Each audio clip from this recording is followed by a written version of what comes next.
오른손이 움직이지 않아요. 65살의 레오나르도 다빈치예요. 뇌졸중으로 오른손에 마비가 왔어요. 붓을 들 수 없어요. 화가가 손을 잃었어요. 그런데 그는 왼손으로 펜을 집어요. 그리고 노트를 펼쳐요. 오른쪽에서 왼쪽으로 거울처럼 뒤집힌 글씨로 죽기 직전까지 계속 썼어요. 왜였을까요? 이 두 작품이 다빈치가 프랑스로 가져간 그림들이에요. 성 안나와 성모자, 그리고 세례 요한, 그리고 끝내 완성하지 못한 그림들. 오늘 그 마지막을 보러 가요. 시작부터 끝까지 궁금했던 한 사람의 이야기예요. 영화 한 잔 시작할게요.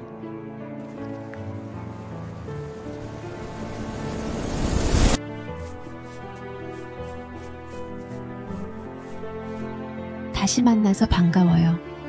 지난 시간 마지막에 이런 말을 했어요. 알고 싶다는 마음이 500년을 이어온 거예요. 그 마음이 다빈치를 어디까지 데려갔는지 오늘 보러 가요. 1516년이에요. 다빈치 나이 64살이에요. 이탈리아를 떠났어요. 프랑스 왕 프랑스와 1세가 초청했어요. 당신이 원하는 걸 다 해도 좋다. 그냥 내 곁에 있어 달라고요.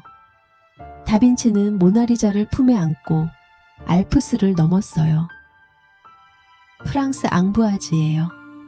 루아르 강변의 클로르이스의 저택이에요. 다빈치가 생애 마지막 3년을 보낸 곳이에요. 프랑스와 1세가 준 집이에요. 옆에는 왕의 성이 있었어요. 두 건물 사이에 비밀 통로까지 있었어요. 왕이 수시로 다빈치를 만나러 왔어요. 다빈치가 이탈리아에서 가져온 건 3가지예요. 모나리자, 성 안나와 성모자, 세례 요한, 그리고 노트 수십 권. 그는 이 창가에 앉아서 루아르 강을 바라봤을 거예요.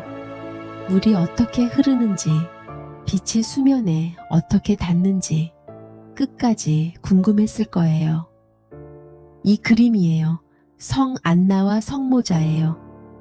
다빈치가 20년 넘게 손에 쥐고 있던 그림이에요.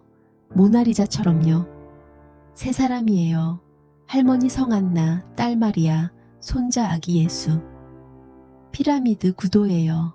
위에서 아래로 안정되고 따뜻해요. 그런데 자세히 보면 성 안나의 표정이 모나리자와 닮았어요. 같은 스푸마토예요. 같은 미소예요. 경계 없이 흐릿하게 웃고 있어요. 다빈치는 클로릿의 작업실에서 이 그림을 자주 바라봤을 거예요. 붓은 들지 못해도 눈으로는 계속 그렸을 거예요. 이 그림이 다빈치의 마지막 완성작으로 알려져 있어요. 세례 요한이에요. 어두운 배경에서 오직 얼굴과 손가락만 빛나요. 그 손가락이 하늘을 가리키고 있어요. 모나리자와 같은 미소예요. 그런데 더 신비롭고 더 의미심장해요. 프랑스와 1세가 물었을 거예요. 저 손가락은 무엇을 가리키는 건가요? 다빈치가 뭐라고 했을까요? 아마 대답하지 않았을 거예요. 그냥 미소 지었을 거예요. 다빈치는 평생 손가락으로 질문을 던졌어요. 답을 주는 사람이 아니라 방향을 가리키는 사람이었어요. 어느 날 아침, 붓이 손에서 떨어졌어요. 1517년이에요. 추기경 루이 다라곤이 클로리세를 방문했을 때 기록을 남겼어요. 다빈치는 오른손에 마비가 있어 더 이상 그림을 완성할 수 없다. 그러나 여전히 그림을 지도하고 왼손으로 드로잉을 한다. 오른손에 마비가 왔어요. 손가락이 말을 듣지 않아요.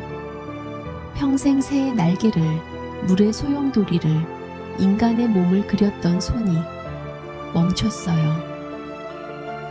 그날 다빈치가 뭘 했는지는 아무도 기록하지 않았어요.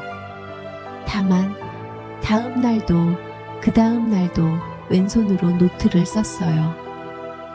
마비가 온 이후에도 노트는 계속됐어요. 피랍이 조금 약해졌어요.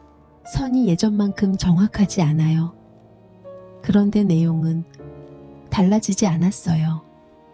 물이 장애물을 만났을 때 어떻게 돌아가는지, 빛이 두꺼운 대기를 통과할 때 어떻게 굴절되는지, 인간은 왜 꿈을 꾸는지, 죽음 앞에서도 질문이 먼저였어요.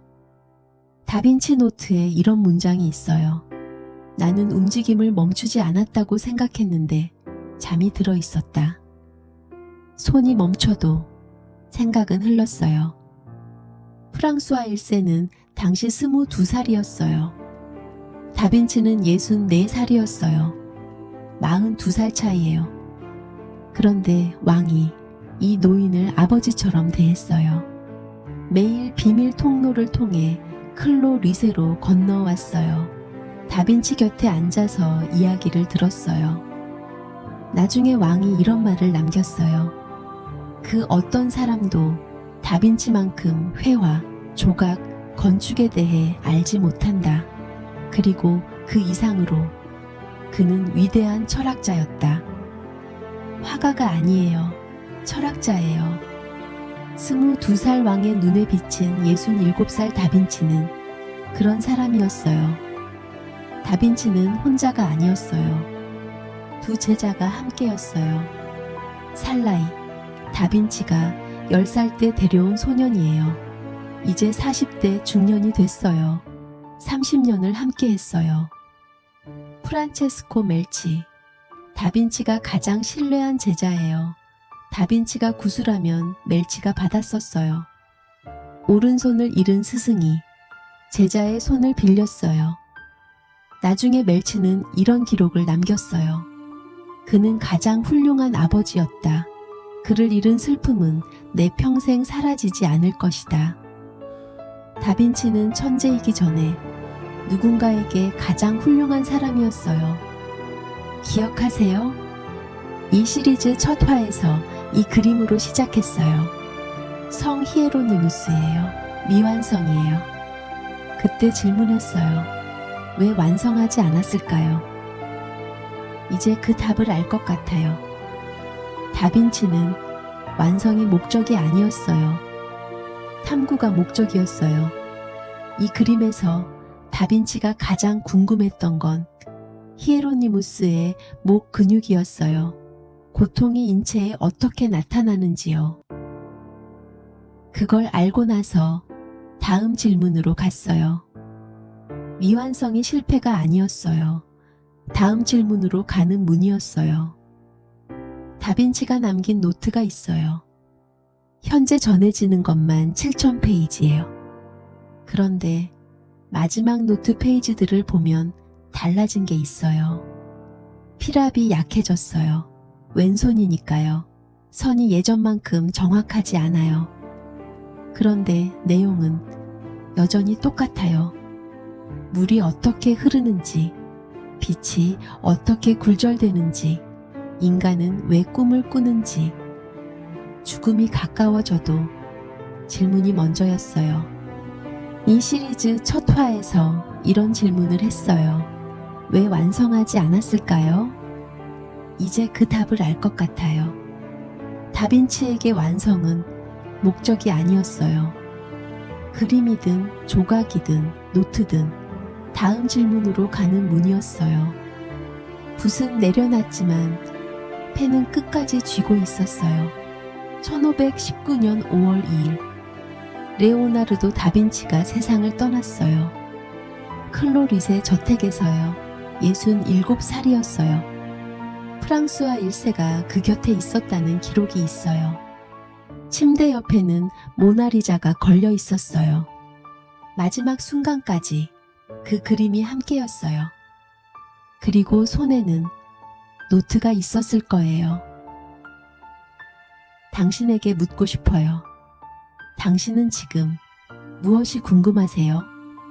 그 궁금함이 아무리 작아도, 아무리 쓸모없어 보여도 그게 당신을 살아있게 하는 거예요. 다빈치처럼요. 다빈치가 죽고 500년이 지났어요. 그가 미완성으로 남긴 그림들, 아무에게도 안 판 그림, 한밤중에 혼자 해부한 노트들, 그 모든 게 지금 우리가 보러 가요. 루브르에서, 밀라노에서, 피렌체에서 매년 수천만 명이 그가 남긴 것들 앞에 서요. 끝내지 못한 것들 앞에서 숨을 멈춰요. 다빈치는 이런 말을 남겼어요.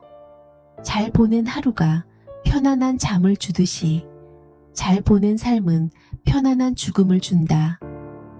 끝까지 궁금했던 사람의 삶이 그런 죽음이었을 거예요. 이 시리즈를 함께 해주셔서 감사해요. 다음 시리즈에서 만나요. 오늘 하루는 어떠셨나요? 끝내지 못한 게 있으셨나요? 괜찮아요. 다빈치도 그랬어요. 이 시리즈에서 우리는 5가지 질문을 따라갔어요. 왜 완성하지 못했나? 왜 놓지 않았나? 왜 배신이 아팠나? 왜 해부했나?